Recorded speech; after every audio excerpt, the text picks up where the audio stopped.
Hello lovelies. Welcome to Emma's Tales. Please subscribe and leave a like for us. It means the world to us. Also, share this video with your loved ones and turn on post notifications so you don't miss future videos from us. Thank you as you do so. Sit back and relax as we dive into this story. I never knew silence could be deafening until I was seated in Dr. Foster's office, the blades of a ceiling fan chopping the air while my own heartbeat roared in my ears. My fingers trembled around the mug of chamomile she'd offered, as if lukewarm tea could weld a life back together, and I willed my voice not to splinter. "Tell me about the day he left," she said, kindness softening the lines around her eyes. The day. As though it were a freak storm, not a decision that grew legs and walked out. I stared at the faded chrysanthemum pattern in the rug, counting petals until words finally seeped out. "It was a Thursday," I whispered. "Cloudless, ordinary, cruel." Daniel came home early, sunlight trailing him like an accusation. He didn't sit, didn't kiss my cheek, didn't even untie his shoes. A suitcase leaned against his leg like a silent accomplice. "Maya, this isn't working." No tremor. No explanation. Just a flat verdict from the man who once spent an entire weekend carving a pumpkin to look like Ursula because I joked I missed Halloween as a kid. I tried to laugh. "Did we have a fight I slept through?" He wouldn't meet my eyes.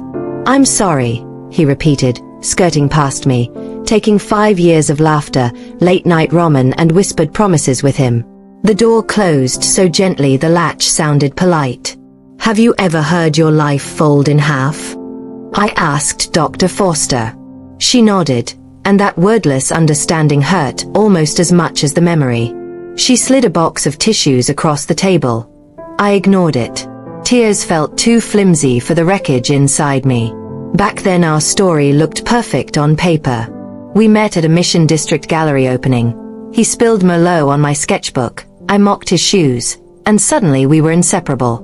He proposed in Golden Gate Park, hiding the ring inside a battered copy of Dreamwork because he knew I underlined poems when I loved them. We booked the venue, mailed the save the dates, debated miniature succulents versus lavender sachets for table favors. We built a future like meticulous architects, bolting extra beams against disasters we thought would never come. Then came the earthquake. Don't forget to like and drop a comment. If this is your first time here, hit that subscribe button. Afterward, I turned detective. I phoned his friends. "So sorry, can't get involved." I called his mother. She murmured that Daniel was sorting things out, and I should give him space. Give space to a ghost? It felt like being told to water a dead plant. Nights blurred into forensic autopsies of old messages. Hearts, inside jokes, voice notes of him singing off-key on his commute. Proof of love, I told myself. Proof of nothing, the silence replied. Grief rotated shapes hourly. Fog, fire, broken glass. I described it to Dr. Foster as trying to breathe soup. She smiled sadly. Therapists love metaphors, but her eyes said she understood. A month crawled by, each day tasting like lemon rind, bitter, pointless. I buried myself in freelance design gigs, cancelled honeymoon flights, returned deposits. I hid Daniel's favorite cedar-scented hoodie in a box under the bed so the smell would suffocate. Then Tuesday came. Ava, my ride-or-die since kindergarten, sent a single text. Call. My hands shook as I opened Instagram. Isabelle LaCroix, sun-drenched lifestyle guru, filled my screen. Diamond on her finger, flawless cheek pressed to Daniel's shoulder. His smile was lazy, content, familiar. Forever starts soon ring. Fireworks emoji. Champagne bottles. The world tilted. Isabelle. We'd split Uber rides in college, swapped study notes, toasted my engagement with cheap Prosecco. She had sent me a congratulatory gif when Daniel proposed. She knew. The phone slipped from my hand, clattering against hardwood. Ava's voice kept spilling through the speaker. Rage, comfort, but I heard only static. Pixels bled together as I pinched the photo, searching for some mistake. There was Daniel's hand on Isabelle's back, My almost husband beaming in someone else's chapter. Air deserted my lungs. Don't forget to like and drop a comment. If this is your first time here, hit that subscribe button. Shock is loud, then whisper quiet. I spent the evening drifting through my apartment like a crime scene investigator, touching objects to see if they'd confess. The couch where we binged Korean dramas. Mute. The fridge where our photo strips still clung. Accusing. The corner where his bicycle once leaned. Screaming. Outrage flared. Fizzled. I cursed Daniel for cowardice, cursed Isabelle for betrayal, cursed myself for missing the rot beneath the paint. By midnight I opened a bottle of bottom shelf red. The good stuff felt wasted on heartbreak, and sank onto the balcony that overlooked the alley. Spring rain hissed against dumpsters, turning city noise into a lullaby I didn't deserve. I raised the glass but tasted nothing. Before bed, I wandered into the spare room, our would-be office once the lease ended, and flicked on the overhead bulb. The corkboard wedding planner still hung there, pastel post-its marching like obedient soldiers, sample menus, playlist ideas, seating charts. One by one I peeled them off, letting them flutter to the carpet like dying petals. When the board lay bare, I exhaled, as though carving a hollow inside my chest might make space for something sturdier. Somewhere between sip 3 and 4, an absurd thought drifted in. Maybe they scheduled their engagement shoot at gunpoint. The mental image was ridiculous, and I snorted. The sound cracked the dam. Tears sluiced down, not cinematic single drops but ragged sobs that left my throat raw. I let them. Feeling, Dr. Foster insisted, was the first step to healing. I didn't care about healing, only survival. Tears proved I was still alive. City lights smeared across puddles below. I pictured Daniel in a tux beside Isabelle in lace, exchanging vows like pre-programmed dolls. My wine sloshed. I tipped the last of it back, then set the glass on the concrete. Rain kept drumming, gentler now, a heartbeat outside my own. I wrapped my arms around myself and hissed into the night. I hope they choke on their cake. The words startled me, vinegar sharp, precise. They tasted like the spark of something combustible. Not forgiveness, certainly not peace. The beginning of anger, finally in focus. Tomorrow I would wake swollen-eyed and hoarse. I'd answer emails, maybe return the silver cake stand to the registry store. Life would grind on. But tonight, in the hush between thunder and sirens, I allowed myself one small petty wish. Let the frosting be too sweet, the vows too hollow, the honeymoon plagued by mosquitoes. Let truth haunt them like a ghost bride in tattered lace. Don't forget to like and drop a comment. If this is your first time here, hit that subscribe button. I stood, feet numb, and slid the balcony door shut against the rain. In the hallway mirror a stranger stared back. Mascara streaked like war paint, but her gaze was steadier than it had been in weeks. Maybe rage made decent glue. Under the dim kitchen light I rinsed the glass and placed it carefully beside the sink. My reflection in the window whispered again, softer this time, tasting the words like dark chocolate, bittersweet, decadent. Choke on your cake, I repeated, and the sound felt exactly like the click of a loaded gun. 2 months crawl by, and grief changes shape again. First it was a hurricane that ripped doors off hinges. Now it's a low tide that exposes ugly things I didn't know were buried. I wake to the smell of fresh-cut hair, my own. The stylist lopped off 8 inches last week, declaring the jagged bob Parisian disobedience. The mirror stunned me. Same brown eyes, but sharper cheekbones, a neck no longer sheltered. Change that shows. It's the first time I've done something purely for me since Daniel left. The scissors felt like bolt cutters on an invisible leash. I've also stopped counting days since the photo. Instead, I count push-ups. I'm up to 14 without collapsing, and cover letters sent. One lands, a design lead role at Lumina Labs, remote, decent pay, interview scheduled for Thursday. When HR emails a PDF titled welcome packet, pending offer, I read it 3 times, greedy for the life blooming between the lines. Health insurance, stock options, a new Slack handle untainted by memories. Progress tastes like carbonated hope, Sharp but sweet. Still, nights remain tricky. I'll be unloading groceries and suddenly picture Daniel's face half lit by fridge light, asking if we have sriracha. Or I'll scroll TikTok and stumble on a couple's "How We Met" story. My thumb hovers, and I swipe past but bruise an old rib on the way. Healing, Dr. Foster reminds me, isn't linear. Some days you leap forward, some days you step on glass. Today is supposed to be a leap. It's Sunday brunch with Ava at Juniper and Lime, the plant-saturated bistro where servers wear suspenders and refill your water with cucumber slices floating like tiny lifeboats. I arrive early, my new haircut still unsettling against my collar, and snag a table beneath a spill of monstera leaves. The hostess compliments my earrings, small gold daggers I bought on Etsy as a joke. Weapons of minimal destruction, Ava texted when I sent her the selfie. Don't forget to like and drop a comment. If this is your first time here, hit that subscribe button. She barrels in 10 minutes later, pink linen jumpsuit, sunglasses like starfish. Mimosa me, darling, I've had a morning.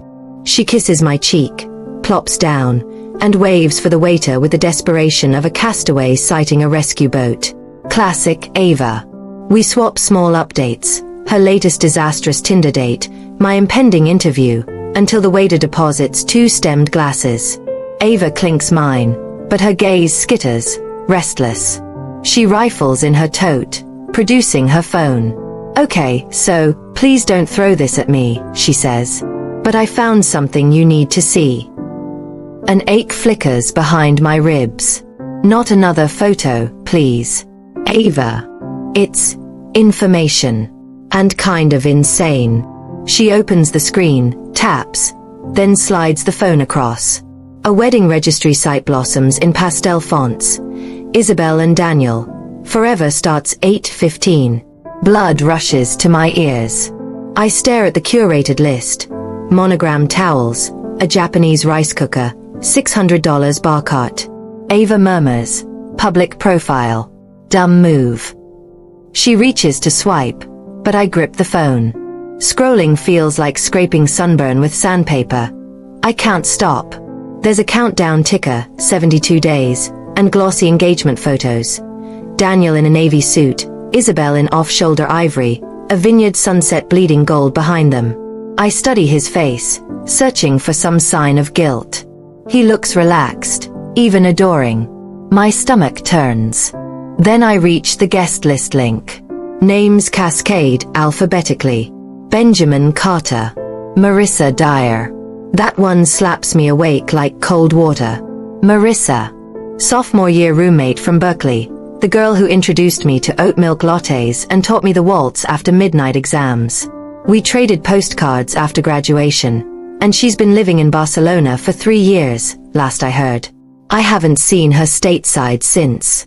What is her name doing here? Maya. Ava's voice is cautious, as though I might shatter the mimosa glass with my mind. You okay? Don't forget to like and drop a comment. If this is your first time here, hit that subscribe button. I zoom in on the name. Marissa Elaine Dyer. +1. My reflection warps in the screen. The gears click so audibly I swear Ava hears. A slot. An alias. An open invitation. A laugh bubbles out. Too sharp, almost manic. Ava flinches. What? I know exactly why she's on that list. My pulse sprints. Isabelle loved the story of how Marissa and I snuck into that Michelin kitchen after hours. She probably added her for clout. I look up. Ava, Marissa lives in Spain. She's definitely not flying in for this circus. Ava's brows knit. Okay, and the plan arrives whole, like an email from the universe. I straighten the phone on the table, aligning edges, grounding the electricity under my skin. And that means her spot is available. Ava blanches. Hold up. You're not. I could RSVP as her. Isabelle invited her personally, probably through Instagram DMs. No one's checking passports at the door. Maya, that's... She gropes for words. Identity theft. Social suicide. I exhale through a quiver of adrenaline. The idea lights every nerve. Walk into their perfect day wearing someone else's name. Watch Daniel's pupils dilate when recognition hits. A controlled explosion. Not violent. Surgical. It's not revenge, I say, voice steady. I just want to see him flinch. One hit of discomfort before he sails off into happily ever after. I sip my mimosa, the citrus sting covering the shake in my hands. Ava leans in, elbows on reclaimed oak table. Let's pretend this isn't absolutely bonkers. How would it even work? Marissa's name is printed on place cards. Maybe the program. Won't people notice you're not? She gestures. Blonde, freckles, that whole surfer poet vibe? I'll keep conversation minimal. Smile, nod, disappear into the crowd. Most weddings have at least 200 guests, right? People remember outfits more than faces. Especially if the dress is spectacular. And flights. Hotels. Napa is expensive. I've got savings. Plus that maybe job. The audacity tastes good, like biting into forbidden fruit and finding it sweeter than advertised. Besides, I never used our honeymoon refund. Consider it reallocating funds. Ava rubs her temples.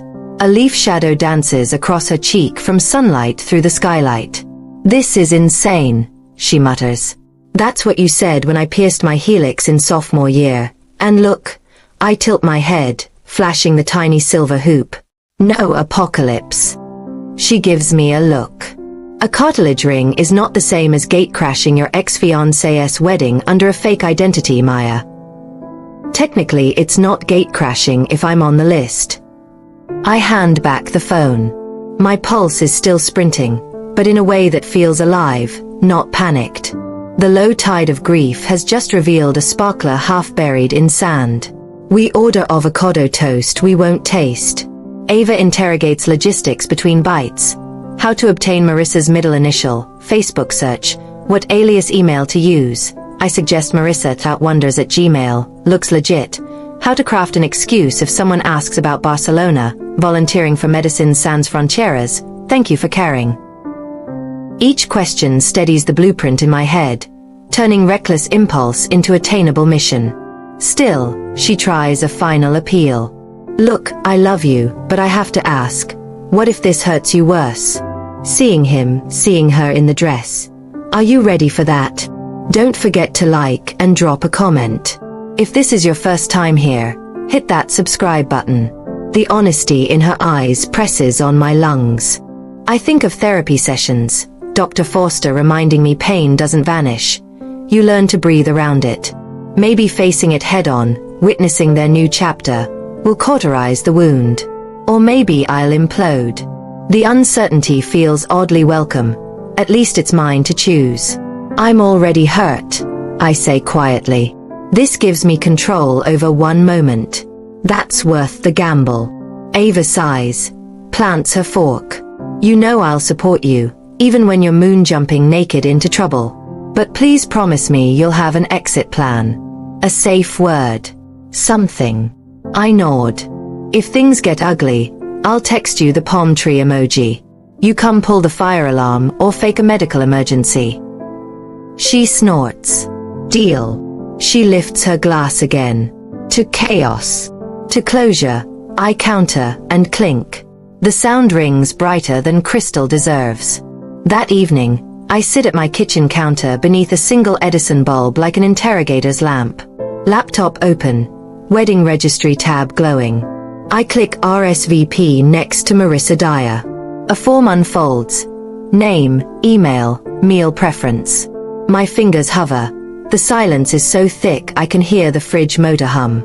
Name, Marissa Elaine Dyer. Email, marissa.d.wonders@gmail.com. I created it an hour ago, complete with a vacation responder about limited cell reception in Uganda. Thank you, Ava's Medicine Sans idea.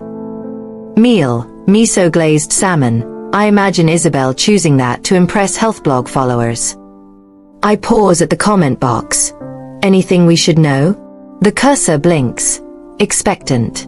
I type, excited to celebrate your love. Let me know if you still need someone to lead the bouquet toss. Chloe, Isabelle's perpetually stressed wedding planner, will eat that up. I press submit. The screen refreshes with a pastel confetti animation. Thank you for your RSVP. Forever starts soon. A laugh escapes, half delight, half disbelief. The point of no return tastes fizzy on my tongue. I close the laptop, turn to the closet. My old bridesmaid dresses hang like ghosts, but my eyes land on a garment bag still tagged, a slinky emerald sheath I bought on a whim after the haircut, telling myself I'd wear it someday. Someday is now. I unzip the bag. Satin spills like liquid courage. I hold it against my new silhouette. Twirl once, slow. The woman in the mirror looks like she could burn bridges with a smile. Good. My phone lights up. Text from Ava. You're really going? Palm tree emoji follows. Just in case. I grin and type back. Already bought the dress. Then I add a selfie. Me in emerald, a wink, a dagger earring catching the light. Send. Outside, spring rain begins again, rhythmic against the glass. This time I don't feel small beneath it. I'm the storm's architect, blueprint clutched tight.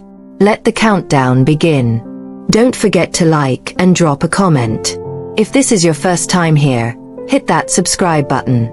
The asphalt unspools like a ribbon through rolling Napa hills, and with every mile marker my pulse taps faster against the steering wheel.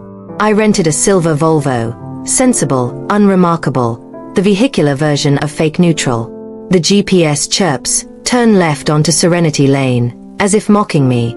There's nothing serene about what I'm about to do. When the vineyard gates swing open, I get my first look at Chateau Lumière. It is less a winery than a declaration of wealth.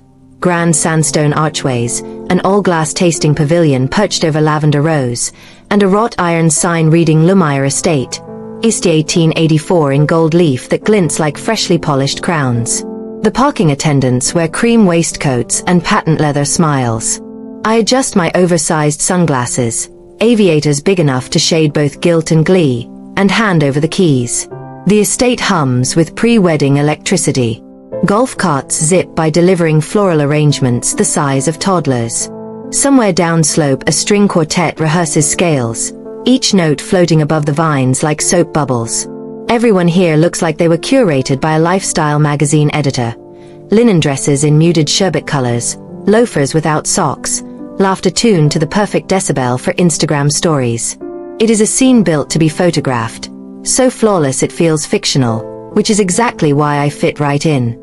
I keep my expression languid, shoulders back, the emerald dress hugging my ribs in practiced confidence.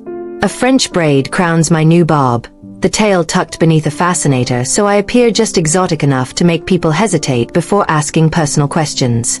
Around my neck, a delicate pendant engraved with M, for Marissa, not Maya, rests like a secret. Check-in is a breeze. The clipboard attendant scans the guest list. Welcome, Ms. Dyer.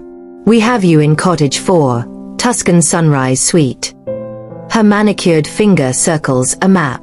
Rehearsal dinner begins at 6 on the Sunset Terrace. Enjoy the welcome basket. Chef included a limited edition rose. I thank her in my best jet-setter accent, half Barcelona, half nowhere real, and will my carry-on toward the cobblestone path. Inside, the cottage smells of eucalyptus and expensive consequence. A linen envelope addressed to Marissa sits on the bedspread. I slid it open with a hotel key card.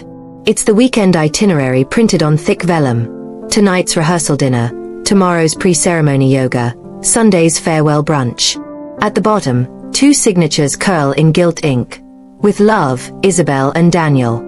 Seeing their names entwined like vines jolts me harder than espresso. I refold the paper sharply. Crease, fold, disappear. Compartmentalize.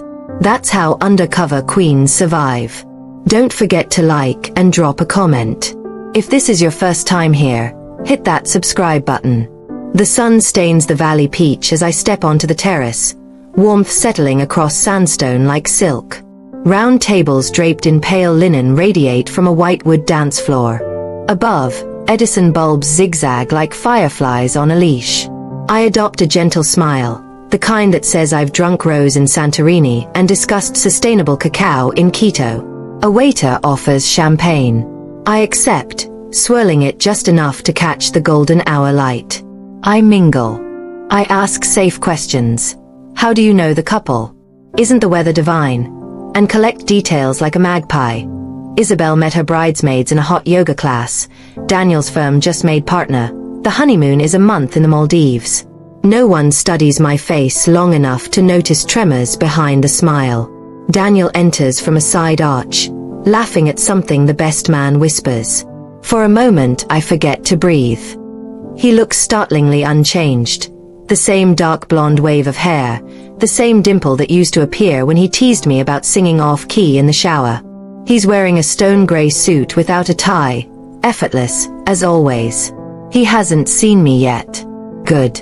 Isabelle glides beside him in a blush-pink slip dress that costs more than my rent, her laugh pitched too high, like glass about to crack. She loops her arm through Daniel's and greets guests with that influencer glow, part spirituality, part ring light. Up close, her perfume, something floral with a predator's edge, pollutes the air. Act normal. I sip champagne, open my posture. My heart beats so loudly I worry the DJ might sample it. 30 minutes pass in safe anonymity. I compliment table settings. I clink glasses when someone toasts to everlasting love. I pray no one notices my nails digging crescents into my palm. Then, as the waitstaff clears salmon tartlets, Daniel's gaze schemes the crowd and snags on me like fabric on a nail. Recognition detonates across his features in 3 micro-expressions. Confusion, disbelief, horror. Just one heartbeat, but I feel it quake through the floorboards. Then, training from years of corporate dinners, he reconstructs his face into polite interest.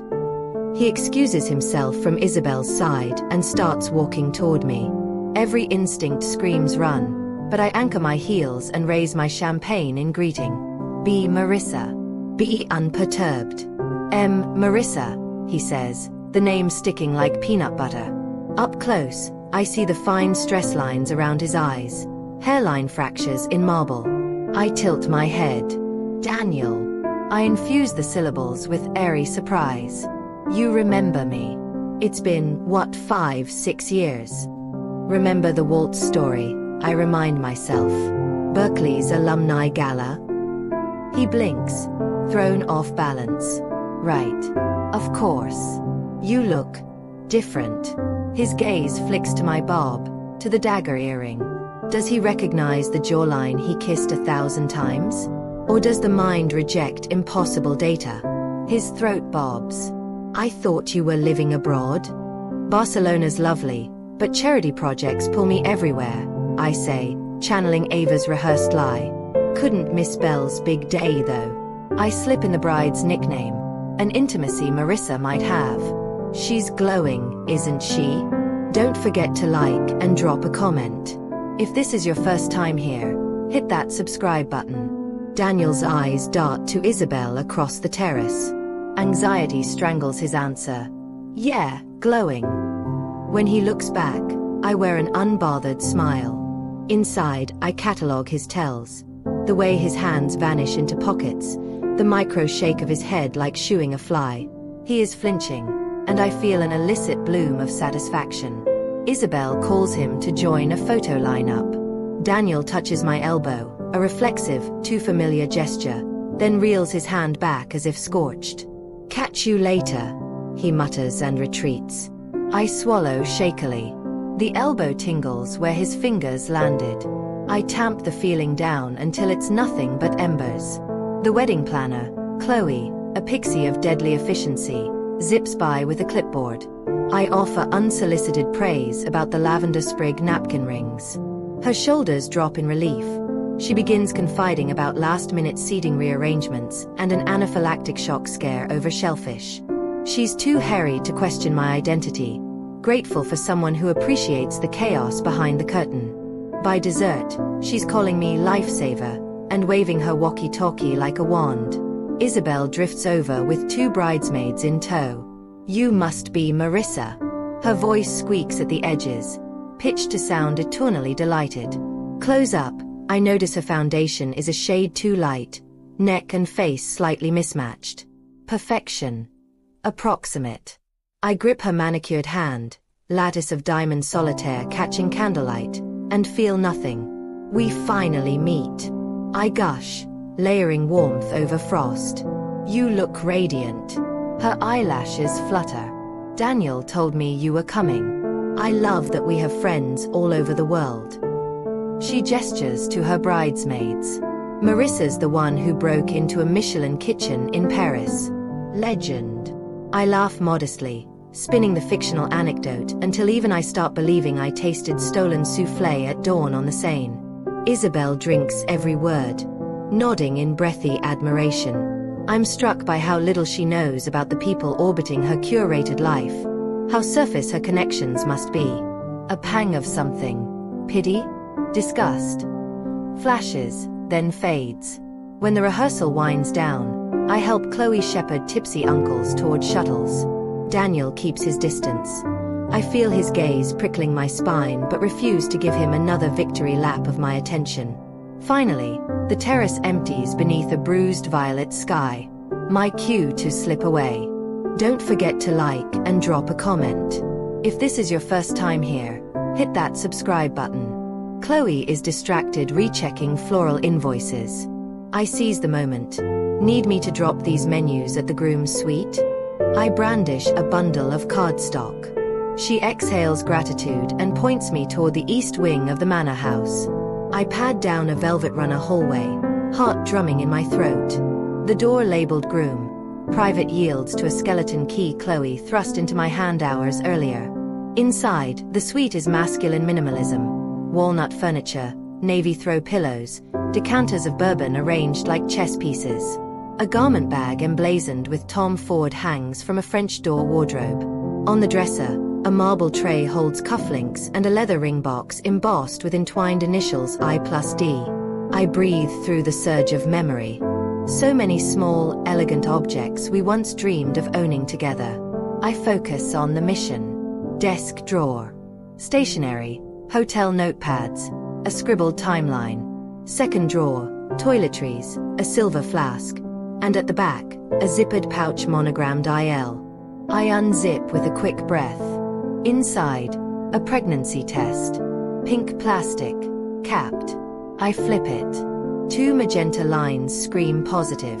The date slash has been written in black Sharpie. December 4th, 2 weeks before Daniel gaslit my reality and walked out. An Arctic chill crawls up my spine. My ears ring.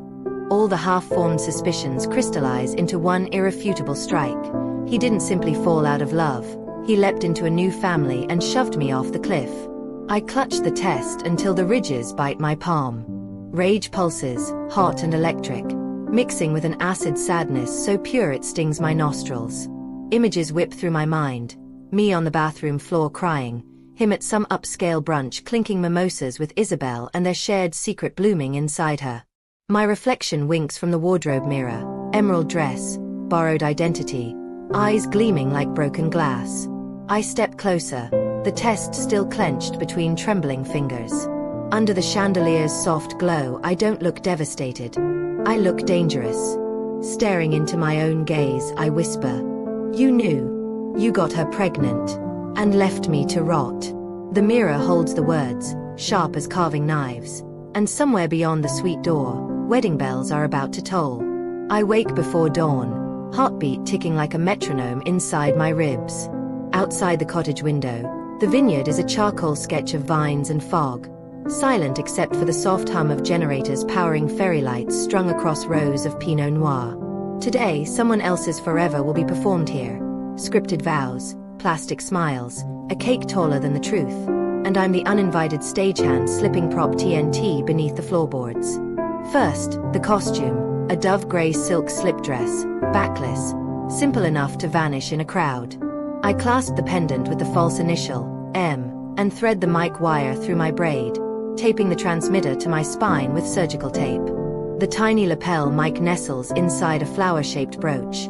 If you don't know it's there, you'll think it's just another bauble. Then, the payload. My laptop stayed up all night rendering the slide deck. 90 seconds of curated memories and razor blades. I copy the file onto a brand new USB drive labeled Marissa's Toast in looping gold ink. Another copy goes to a hidden folder on my phone. Belt and suspenders sabotage. When the screen flashes transfer complete, I whisper, "Showtime," and slip the drive into a satin clutch that matches nothing I'm wearing. Something inside me clicks into hunter mode. Nerves freeze over, vision sharpens.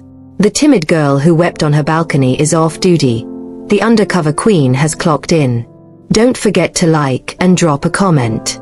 If this is your first time here, hit that subscribe button. Guests drift down white stone steps toward the Vineyard amphitheater, their outfits a watercolor wash of mauve and sage and cream. A harpist plucks something ethereal. A drone hovers overhead, filming B-roll for Isabelle's inevitable wedding reel. I choose a seat 5 rows back on the groom's side, close enough to see expressions, far enough to dodge small talk. A program rests on each chair. Welcome to the union of Isabelle LaCroix and Daniel Holt, May 28th. I trace my nail over Daniel's printed name until the paper fibers lift. Daniel enters first, flanked by groomsmen in dove-gray suits. His jaw is tight. His eyes sweep the rows as though scanning for landmines. When his gaze crosses mine, he flinches. Just one heartbeat of recognition, then forces a thrillingly unconvincing smile and shifts attention to the officiant. Every microsecond of his discomfort tastes like carbonation on my tongue. Music swells. Isabelle appears at the top of the aisle, arm hooked through her father's. Lace clings to her hips like a secret. Crystals glitter with each step. She beams, a dazzling editorial shoot smile, but up close I see a twitch by her left eye, a muscle-fighting strain. Pregnant women glow, people say. But I know the weight she carries under that corseted bodice. A double life is heavier than any fetus. Vows are the usual syrup. Daniel promises respect. Isabelle vows laughter. The crowd is on cue. I watch like an anthropologist observing a mating ritual. Curious, detached, faintly horrified. When the officiant pronounces them husband and wife, applause erupts. Champagne fountains hiss. Doves, real doves, are released into the cobalt sky. They circle once, confused, then wing south, abandoning the charade faster than I ever managed. On the ivy-covered terrace, a jazz trio croons while servers pass canapes on slate trays. I mingle just enough to keep my camouflage intact, nodding at strangers who think they know me. Daniel pretends not to stare, but his peripheral vision stays glued to my orbit. I find Chloe the planner wrangling the DJ near the reception hall's AV booth. Perfect. Need help running the toast video? I offer, fingertip grazing the USB in my clutch. Her shoulders sag with gratitude. Could you? Technical stuff stresses me out, she confesses, thrusting a lanyard-marked staff into my hands. God, I adore overworked vendors. Inside the hall, tables glow under chandeliers made of upcycled wine bottles. A 20-foot LED screen towers behind the dance floor, currently playing a silent loop of Isabelle and Daniel engagement photos. Sunset backlit, vineyard kisses, the ring held against blurred blooms. I plug the USB into the media laptop and cue my slideshow as Marissa undergoes the final MP4, scheduling it after the best man's speech. One click, one enter key. Time bomb armed. I test the mic, a crisp pop that only I hear through Bluetooth buds. Good. Sweat beads at my hairline, but my palms remain dry. Fight or flight has settled firmly into fight. Don't forget to like and drop a comment. If this is your first time here, hit that subscribe button. Seats shuffle, cutlery gleams. I'm placed between an investment banker cousin and a bridesmaid who won't eat carbs after 4. Their chatter is white noise beneath my pulse. Across the room, Daniel keeps throwing glances like boomerangs, returning every time to bruise his composure. Isabelle, radiant under fairy lights, has no idea the ground is creaking. Courses blur, burrata, filet mignon, molten chocolate torte. I toy with each dish, saving my appetite for the feast of consequences. The best man rises, tells a story about Daniel crashing a frat house for love, earns polite laughter.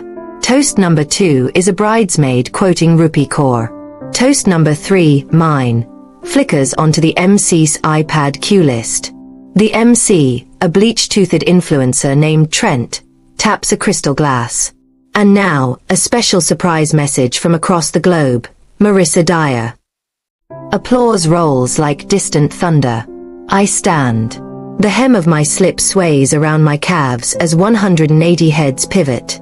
The mix LED glows green, a miniature traffic light urging me forward. I step onto the parquet, heels clicking metronome beats, heart steady as a sniper's breath.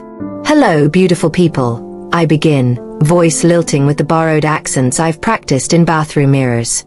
My image appears on the giant screen, live feed framing me against chandeliers. Behind me the first slide, white script on blush. For Isabelle and Daniel, with love, Marissa.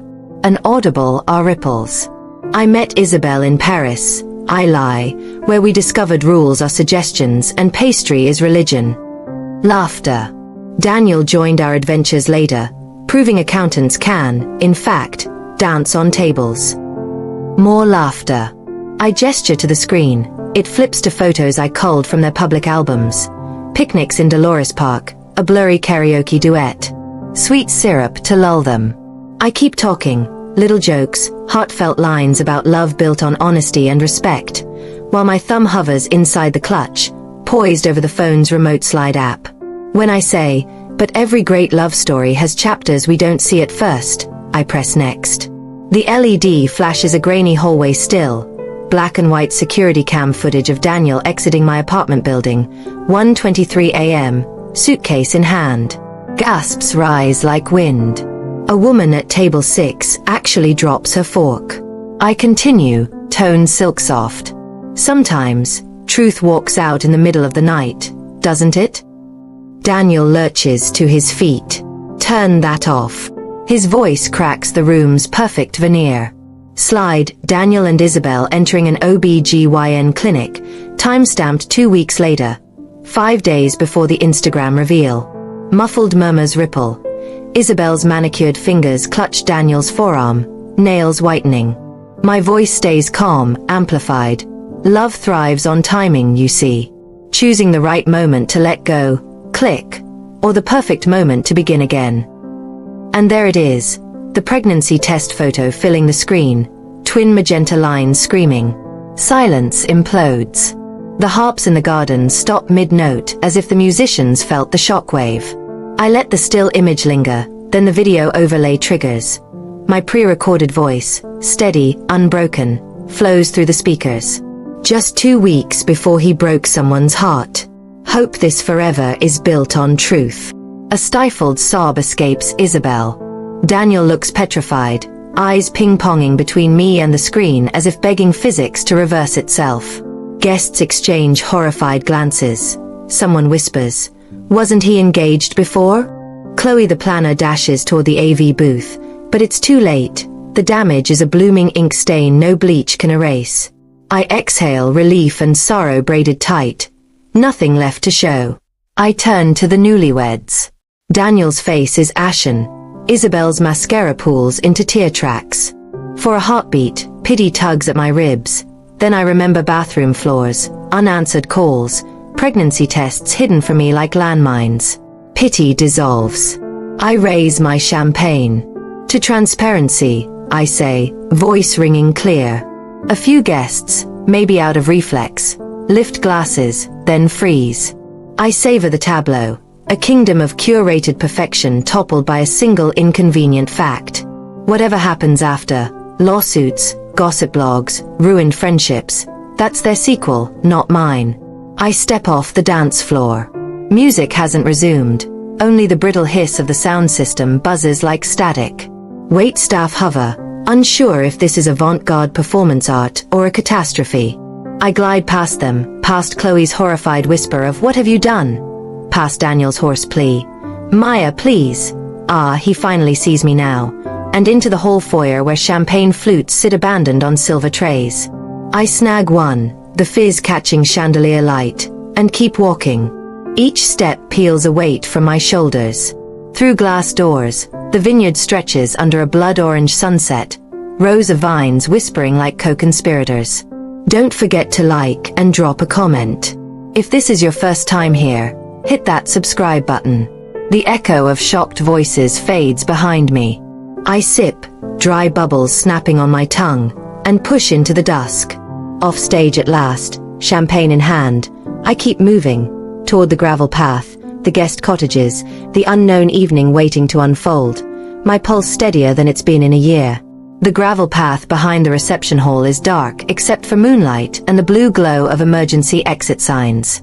I've almost reached the cottages when I hear shoes pounding behind me, expensive leather on loose stones, followed by a voice so raw it scrapes the night. Maya, wait. I stop beneath a cypress arch cricket's hush, as if the world itself wants a front row seat. Daniel jogs up, hair disheveled, boutonniere gone, tucks jacket unbuttoned like a forgotten promise. His pupils are wild, reflecting stray fairy lights from the vineyard. For one surreal second I notice how fast he's breathing, and some distant, detached part of me thinks, he never ran for me, not once, not even to catch a train. He doubles over, palms on knees. Why? The word breaks mid-air. Why would you do this? I fold my arms. The silk of my slip dress is cool against sweat-damp skin. Because you did. I didn't. He rakes a hand through his hair, eyes glistening. You could have talked to me. We could have had a conversation. My laugh rings brittle. Like the one you skipped when you packed a suitcase and left me a voicemail saying this isn't working. His mouth opens, shuts. I panicked. I thought I'd ruin your life if I told you. You ruined it by not telling me. A tremor cuts through my chest, but I press on. I spent weeks thinking I wasn't enough. That if I'd just lost 5 pounds, said fewer sarcastic things, maybe you'd have stayed. All while you were counting down to fatherhood with someone else. He flinches. I never meant to hurt you. You know, meaning not to hurt someone and actually not hurting them are very different skills. The words come easier now, like a dam giving way. You treated me like a placeholder. 5 years of plans, of saving for a condo, of drawing little stick figure kids on napkins. And the minute life got complicated, you traded the picture for a new one. Daniel steps closer. The cypress shadows swallow half his face. I was scared. Isabelle told me she was pregnant and his voice crumbles. It felt like destiny. Destiny doesn't sneak around at 1 a.m. and hide pregnancy tests in drawers. I snap. That's cowardice with a hallmark bow. Don't forget to like and drop a comment. If this is your first time here, hit that subscribe button. He grimaces, tears catching in stubble. Maya, please, tell me how to fix this. A laugh escapes, softer this time, edged with pity. You can't. I didn't come to ruin your wedding. I came to return the debt. I needed you to feel a fraction of the confusion, the humiliation, the hollowing out you left me with. And I wanted to make sure you never forget there's a living, breathing story before this one. A story you tried to erase. He blinks hard. I will never forget. Good.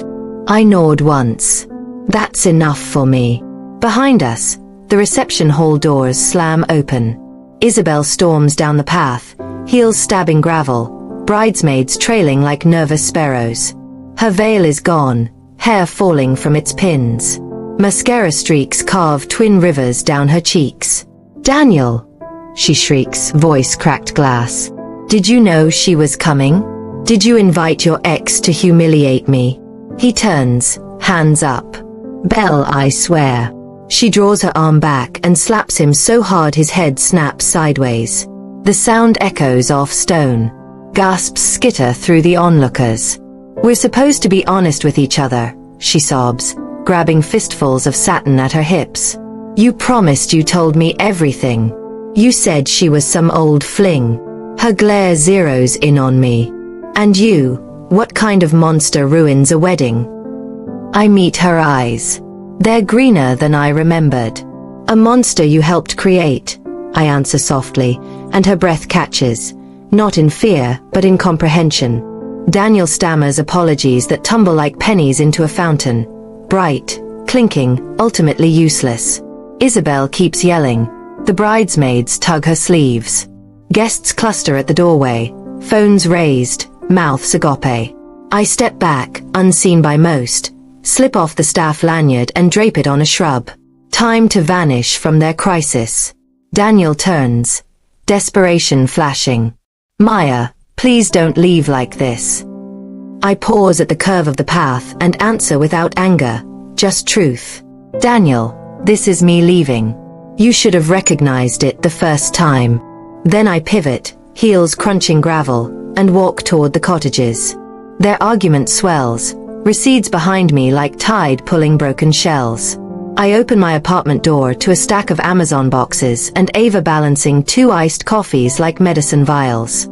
She kicks the door shut with her heel. New place vibes. She spins, curls bouncing. I got vanilla oat for you. The apartment smells of fresh paint and eucalyptus candles. Sun slants across bare wood floors, catching dust motes swirling like tiny planets. My stuff is minimal now. Furniture I love, no ghosts of we. A signed offer letter from Hikari Studios in New York sits on the kitchen island. The plane ticket is bookmarked in my email. I pad barefoot across cardboard flaps. How many people watched it? Ava's grin splits wide. We're at 2.4 million views, baby. She taps her phone. And maybe 100 marriage therapists have stitched it already. The TikTok video lives in a private account with no face. Just my voice over a montage of sky, waves, coffee steam. So, I crashed my ex's wedding. Here's why it wasn't about revenge. I spoke of closure, of rewriting narratives, of turning pain into boundaries. Edit cuts hide any identifying details. Daniel and Isabelle are ghosts behind a curtain. The internet devoured it. DMs overflow with strangers confessing their own heartbreak. I reply anonymously. You're not alone. Don't forget to like and drop a comment. If this is your first time here, hit that subscribe button. I sip iced coffee, vanilla sweet and cold enough to brain freeze regret. I half expected a lawsuit. He'd have to admit the baby timeline, Ava replies, swapping sarcasm for sympathy. Anyway, you're anonymous. You could be anyone. I smile. Exactly. We spend the afternoon unpacking. Plates bubble-wrapped in comic book pages, a thrifted armchair that smells like cedar, a skinny bookcase for my sketchbooks. Ava assembles a flat-pack desk while I hang a single-framed photo, the Golden Gate at twilight, the bridge lights shimmering like possibility. No pictures of couples. No engagement souvenirs. Clean slate. At dusk, we sit on the fire escape with takeout sushi. City noise rising like distant applause. Streetlights flicker, a siren wails. Someone below practices trumpet scales, hitting a mournful E-flat. Ava nudges my shoulder. How's your chest? Lighter. I trace circles on the condensation of my drink. Heavier in some places, lighter in others. Like moving furniture in a room, you still own the weight, but it's redistributed. Deep, she muses, crunching a tempura shrimp. My phone buzzes, an email from HR, relocation stipend approved. I stare at the subject line, a smile tugging. New York, here I come. Ava cheers, throws a wasabi pea at me. It ricochets off my forehead. We dissolve into laughter that tastes like inhaling sunrise. When the sky bruises indigo, we carry plates inside. She grabs her tote. I'll swing by tomorrow with plants. Every fresh start needs a stubborn succulent. I hug her, gratitude swelling like a tide. Thank you for being the net I fell into. She squeezes back. Thank you for making life so damn cinematic. The door clicks behind her. Quiet settles, not the suffocating hush of abandonment. This is the hush of rooms waiting to be filled with new stories. I walk to the window. Across the street, neon buzzes over a late-night bodega. A cat balances on a fire escape. The horizon hums electric and wide open. My reflection in the glass is no longer fractured by grief. It's whole, if a bit battle-scarred, eyes bright with the kind of certainty that survives storms. I whisper the words I practiced for therapy but never needed till now. Sometimes closure isn't a door. It's a mirror. And when you walk past it, I touch the glass lightly, as if high-fiving my own shadow. You finally see who you've become. The city answers with a low, distant horn, like a train pulling into a station exactly on time. I turn off the lights. Tomorrow, packing for New York begins. Tonight, I sleep in a space that's entirely mine, dreams unshared, timeline reset. And somewhere in Napa, a couple I once knew is learning what happens when foundations are poured with secrets. That ending is theirs to write. Mine starts now. Hey lovelies, thanks so much for sticking around till the end. If you felt something, learned something, or just enjoyed the story, don't forget to like, drop a comment, and hit that subscribe button. See you next time, bye.